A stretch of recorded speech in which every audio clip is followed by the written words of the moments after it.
Conheça o chatbot da OAB São Paulo, novo canal de comunicação com a advocacia.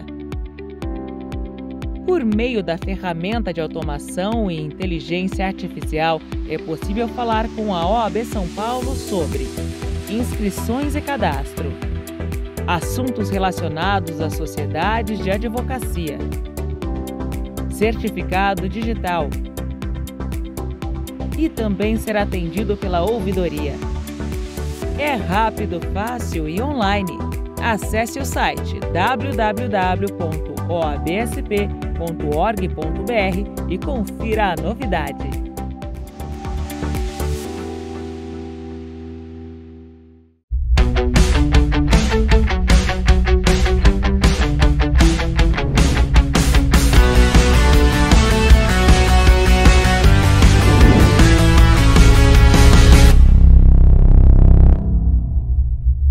Doutores advogados, saudações, doutoras advogadas.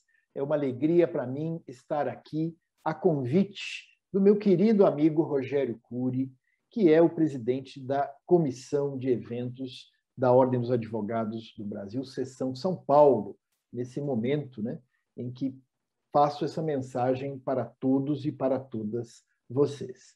Então, eu sou do Ministério Público Federal, né? Sou procurador regional da República e tive a honra de ser procurador regional eleitoral de São Paulo, já por várias vezes, né? Eu fui de 2008 a 2010, depois tornei a ser de 2016, 2019, e quero dizer que sempre tive uma relação excepcional com os advogados, uma relação muito franca, muito aberta, de muita conversa, de muito diálogo. E, portanto, quando meu querido amigo Rogério me pediu que gravasse para vocês uma mensagem sobre abuso de poder nas eleições, eu aceitei prontamente, porque é um tema de grande relevância e que, com certeza, interessa à advocacia. Bom, eu quero começar a minha fala dizendo o seguinte: o que é abuso de poder?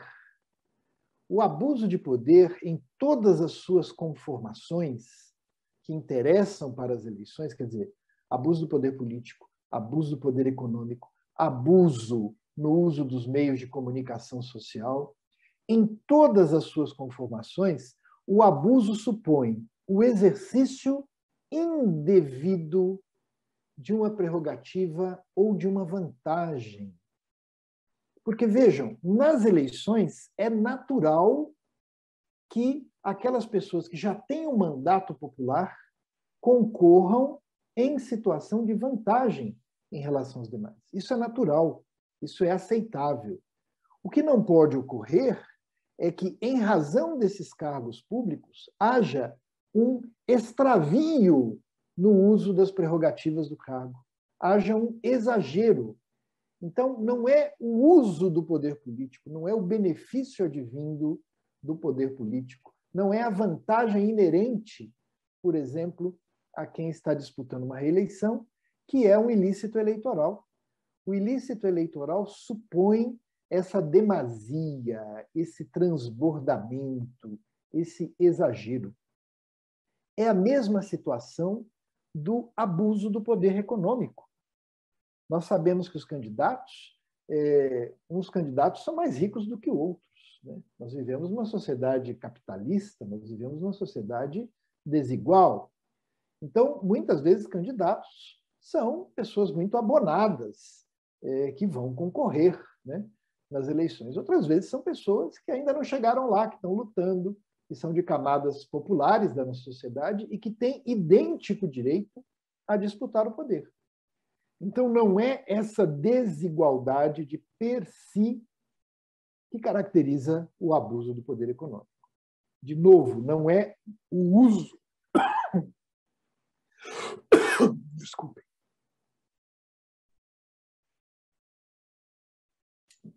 O tempo está muito seco aqui em São Paulo. Não é o uso de uma vantagem econômica que caracteriza esse ilícito, mas sim, novamente, a demasia, a extravagância, a atuação para limitar as oportunidades dadas aos demais candidatos. E, por fim, o mesmo em relação ao chamado abuso no uso dos meios de comunicação social.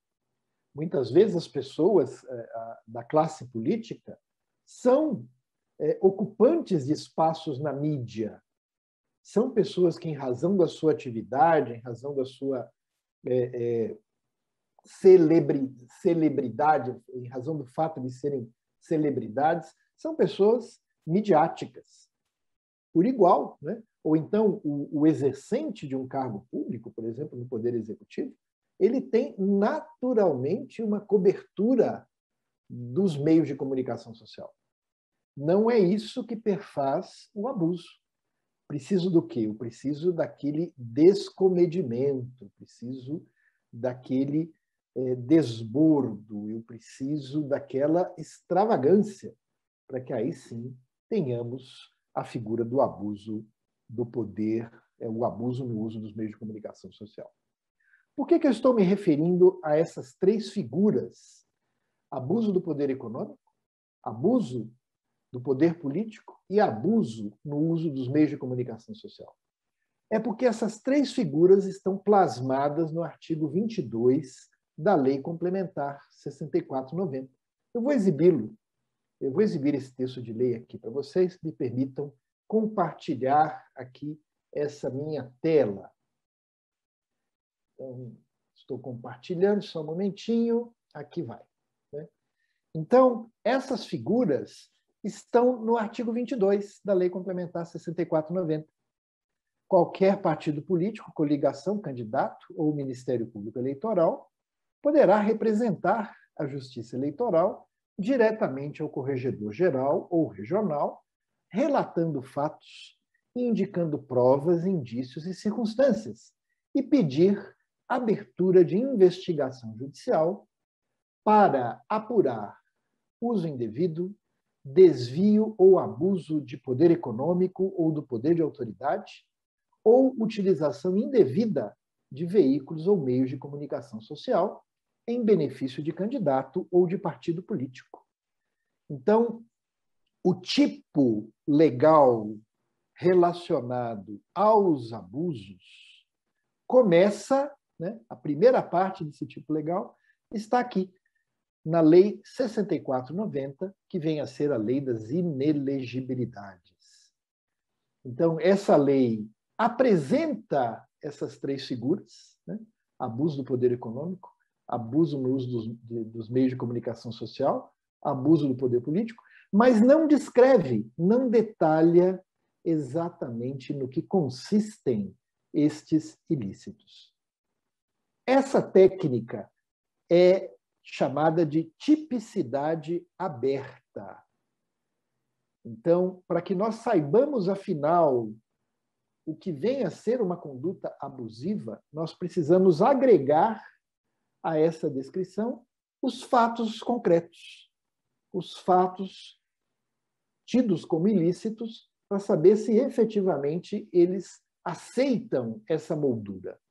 Vejam que essa é uma moldura larga, essa é uma tipicidade aberta, mas não sem contornos. Recentemente, por exemplo, o Tribunal Superior Eleitoral teve que se debruçar sobre o chamado abuso do poder religioso. Ou seja, seriam aquelas práticas, né, de confissões religiosas as mais diversas, nas quais, dentro dos templos, haveria direto proselitismo político-eleitoral, né, propaganda política eleitoral, apoio material a candidaturas. E o Tribunal Superior Eleitoral falou, olha só, embora haja uma abertura nesses tipos de abuso, essa abertura não é tão grande assim, porque eu não consigo derivar dessas figuras essa nova que se pretende o abuso do poder religioso. O abuso do poder religioso não tem tipicidade própria. E, portanto, ou é abuso do poder político, ou é abuso do poder econômico, ou é abuso no uso dos meios de comunicação social, ou é uma conduta permitida, uma conduta não vedada pela lei. Okay? Esse artigo 22 que vocês estão vendo aqui na tela perfaz a chamada Ação de Investigação Judicial Eleitoral. AIG é a ação judicial eleitoral mais importante a meu juízo. Há quem diga que a ação eleitoral mais importante é a AIME, Ação de Impugnação de Mandato Eletivo. Mas, na minha experiência, na minha prática, isso não procede. Né? A ação, até pela oportunidade de proposição, né? A AIG pode ser proposta a partir do momento do pedido de registro de candidatura, embora possa trazer fatos anteriores a esse momento. Então, até por essa propositura, nessa fase do processo eleitoral, a AIG é o grande instrumento para levar ao Poder Judiciário essas figuras de abuso. Mas vejam só, a tipicidade aberta, ela traz também alguns inconvenientes, porque precisamos sempre ficar nessa tarefa de tomar um fato concreto e buscar nesse fato contornos que permitam, né, a subsunção num desses moldes mais alargados. O próprio legislador, portanto, cuidou de trazer tipos fechados de abuso do poder. Então, são figuras nas quais, como se fosse um tipo penal, a lei descreve com maior justeza, com maior aproximação, qual é a conduta vedada, qual é a conduta proibida. Então, não deixam de ser tipos de abuso, mas são tipos que se subsumem a essa tipicidade fechada. É o caso, por exemplo, das condutas vedadas aos agentes públicos nas campanhas eleitorais, que estão na Lei das Eleições, na Lei 9.504/97. É ali que nós vamos encontrar, por exemplo, a descrição do uso de materiais da administração pública em prol de candidaturas, serviços da administração pública em prol de candidaturas, cessão de pessoal da administração pública em prol de candidaturas, contratações indevidas de funcionários, concessão de vantagens indevidas a funcionários, né, às vésperas da eleição, comparecimento em inaugurações, propaganda institucional que é vedada nas proximidades das eleições. Nós temos também como tipo de abuso de poder fechado a captação ilícita de recursos.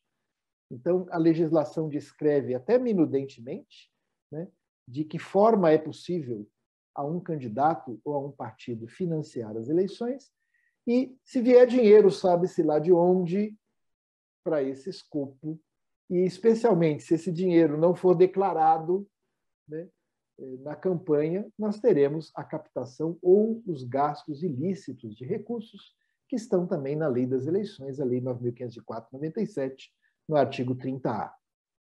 Então, captação ilícita, gastos ilícitos de recursos e também a captação ilícita de sufrágio, a famosa compra de votos. Então, o candidato, quando compra votos do eleitor, num certo sentido, está se valendo do seu poderio econômico. A título de síntese, né, dessa minha primeira parte da exposição, nós temos a tipicidade aberta, prevista na AIG, né, que trata do abuso do poder político, abuso do poder econômico e abuso no uso dos meios de comunicação social. E temos a tipicidade fechada, relacionada a esses mesmos abusos, que está principalmente na Lei 9.504/97, e que são as condutas vedadas aos agentes públicos, a captação ou gastos ilícitos de recursos e a captação ilícita de sufrágio. Quero destacar que nessas modalidades de tipicidade fechada de abuso, embora seja seguido o rito da AIG, da Ação de Investigação Judicial Eleitoral, elas não perfazem, não são judicializáveis por meio de uma AIG. São representações, né? Em direito eleitoral, esse termo significa ações eleitorais. Então, são ações eleitorais específicas, com requisitos específicos e que devem ser levadas ao judiciário, embora o rito procedimental seja o rito da AGE. Por que eu estou dando ênfase a essa diferenciação? Porque para que uma AIGE seja julgada procedente, para que seja julgado procedente uma imputação de abuso do poder econômico, abuso do poder político, abuso no uso dos meios de comunicação social, será necessário mensurar a gravidade da conduta. Ou seja, não é qualquer abuso que vai levar à aplicação das consequências de uma AIGE. E quais são as consequências da AIGE? Cassação do registro do diploma. São consequências graves, né? E, além disso, geração de inelegibilidade. A AIGE é a única ação na qual a inelegibilidade se apresenta como sanção. O Supremo diz que não é sanção, mas na AIGE é muito difícil deixar de reconhecer o caráter sancionatório da geração da inelegibilidade. Então, se eu apresento uma AIGE, eu estou supondo que eu vou usar dessa tipicidade aberta, que será necessário examinar o caso concreto, mensurar a sua gravidade, para só então obter uma sentença de procedência. Na tipicidade fechada, nessas hipóteses que estou trazendo aqui, das condutas vedadas, captação ilícita ou gastos ilícitos de recursos e na compra de votos, a gravidade ou não vai ser exigida por ser presumida por lei, ou vai produzir um efeito diferente daquele que produz lá na AIGE. Então, vamos examinar essa questão nessas hipóteses de tipos fechados. Por exemplo, na representação se demonstra que houve o emprego de materiais da administração pública em prol de uma candidatura. Mas esses materiais foram de pequena monta, foram de pequena significação, não foram de grande relevância. E, portanto, julgando essa representação, embora sem reconhecer a gravidade, a ação pode ser julgada procedente, mas ao invés de gerar cassação do registro, vai gerar uma multa. Então, vejam, na AIGE, propriamente dita, não tem essa escolha. Ou o fato é muito grave e a ação é julgada procedente, ou o fato não é tão grave e a ação é julgada improcedente. Mas numa representação por conduta vedada, se diz que o exame é objetivo. Se o fato couber na descrição, essa descrição fechada, a ação deve ser julgada procedente. E o papel da gravidade é permitir a escolha correta da sanção. Casos de menor suposição, multa. Casos de maior suposição, cassação do registro ou do diploma.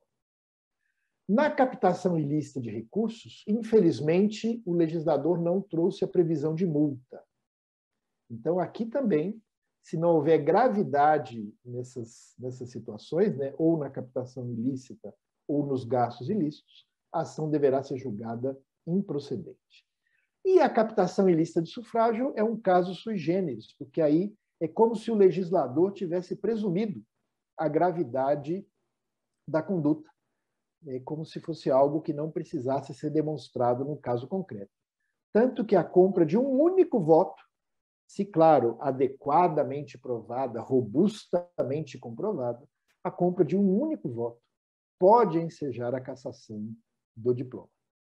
Okay? Aqui na captação ilícita de sufrágio, há previsão de multa, mas a interpretação do Tribunal Superior Eleitoral é que essa multa é cumulativa e não alternativa. Preciso lembrar que o Tribunal Superior Eleitoral cassou um senador da República com a demonstração nos autos da compra de 2 votos. Então, é como se aqui a lei presumisse a gravidade. Enfim, colegas, é evidente que dentro dessa nossa pequena aproximação ao tema do abuso de poder, os nossos voos não podem ser tão elevados, né? A ideia é trazer para vocês como se fosse um pequeno trailer do tema de abuso de poder. O que me pareceu mais relevante falar com vocês foi justamente essa distinção entre a tipicidade aberta da AIJ e a tipicidade fechada dessas outras formas de abuso, apontando, né, a diferenciação de consequências. Mas há algo que eu quero acrescentar e que, a meu ver, é muito importante. A AIJ, como eu mencionei, permite que a condenação inclua a inelegibilidade. Então, na AIJ, eu faço uma diferenciação entre cassação de registro e mandato e inelegibilidade. Porque em direito eleitoral, e isso sempre causa surpresa, meus queridos amigos e amigas, advogados e advogadas, em direito eleitoral, a cassação do registro do diploma pode se dar por ato de terceiros. Porque se entende que esses atos de terceiros tisnam a rigidez da eleição, tisnam a regularidade da eleição. E, portanto, mesmo que aquele candidato não tenha participado do ilícito, ele se beneficiou com esse ilícito e, portanto, não reúne condições para exercer aquele mandato popular, porque ele foi obtido ilicitamente. E, portanto, no direito eleitoral, eu sei que em outros ramos do direito não é assim, mas no direito eleitoral nós temos essa possibilidade de cassação de registro, diploma ou de mandato por ato de terceiros. E vai ser assim, por exemplo, nas figuras de abuso. Né? Alguém praticou abuso do poder econômico em prol de um candidato. O candidato nem sabia disso, mas ele poderá ter o seu registro, diploma ou mandato perdido. Né? Alguém praticou abuso de poder político em prol de um candidato de sua preferência. Né? Mesmo que esse candidato não tenha anuído com aquele ilícito, ele vai sofrer as consequências. Então, para fins de cassação do registro do diploma, cabe essa responsabilização por atos de terceiros. Para a geração de inelegibilidade, não. Então, a geração de inelegibilidade supõe atuação pessoal, ao menos na AIJ, Ação de Investigação Judicial Eleitoral. Uma das grandes críticas que se faz ao atual regramento eleitoral é que, por exemplo, nessas figuras de tipicidade fechada, a inelegibilidade não surge como parte da decisão. Ela é uma consequência indireta que o candidato, no momento do registro, poderá suportar. Então, há uma grande crítica em relação ao fato de que o direito de defesa desses candidatos, no momento do registro, fica prejudicado.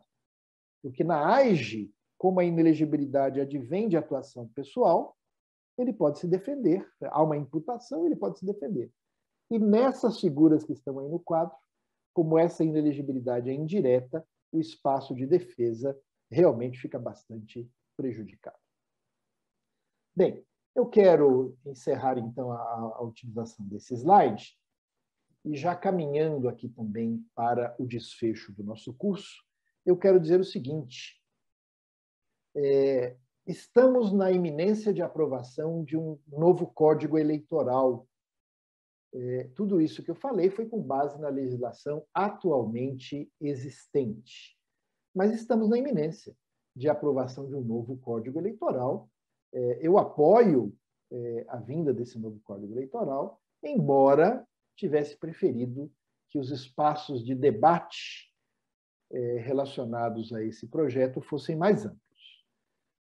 Mas esse projeto de Código Eleitoral, e talvez Código Eleitoral, né, quando vocês assistirem essa nossa pequena mensagem, o que faz o Código Eleitoral? Ele procura restringir essa tipicidade aberta. Então, ele traz elementos de fechamento da tipicidade por abuso do poder econômico, abuso do poder político e uso dos meios de comunicação social. E, nesse particular, ele vai muito bem. E onde ele vai ainda melhor é justamente ao indicar que a inelegibilidade deverá ser examinada diante de fatos graves nos quais haja atuação pessoal. Então, a meu ver, o código vai no bom sentido. Ele mantém essa característica que, como eu disse há pouco, é essencial do direito eleitoral, que é eleições nas quais hajam abusos, né, não são boas, não são válidas, e, portanto, o candidato beneficiado vai sofrer consequências, ainda que não tenha agido naquele sentido. Mas o projeto do novo Código Eleitoral, corrige essa distorção que eu apresentei há pouco, no sentido de que, nos atuais tipos fechados, o candidato não tem direito de defesa, no projeto ele passará a ter. Enfim, esse tema de abuso, né, normalmente a imprensa diz que, ao invés de falar abuso, especialmente do poder político, poder de autoridade, a imprensa gosta muito de falar em uso da máquina administrativa em prol de candidaturas. Esse tema, infelizmente, é recorrente no Brasil. As nossas eleições são marcadas por esse tipo de uso, né, do poder político ou administrativo em prol de candidaturas. O poder econômico exerce uma influência que, às vezes, raia o ilícito. Os meios de comunicação social são poderosíssimos e, portanto, abrem margem, né, para desvios ou abusos de toda ordem. Mas é justamente aqui que surge essa oportunidade tão magnífica para a atuação da advocacia. Porque a advocacia eleitoral precisa ser especializada, precisa conhecer essa principiologia, esses meandros, essa realidade específica do direito eleitoral, e tem condições assim de prestar um excelente serviço aos candidatos Brasil afora. As eleições no Brasil são um fenômeno de massa.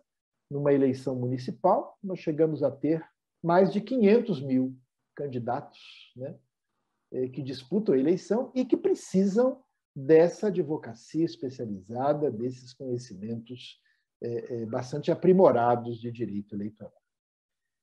Eu queria, ao final aqui dessa minha fala, permissão para novamente expor aqui o meu material, porque quero mostrar para vocês, e eu tenho, na verdade, um compromisso contratual para fazer isso, que eu sempre desprezo, mas eu quero mostrar aqui para vocês, né, duas coisas. A primeira é a minha página na internet. Eu tenho uma página na internet especializada em direito eleitoral e que procura apresentar temas de direito eleitoral com uma linguagem acessível, sempre que possível, amena, né?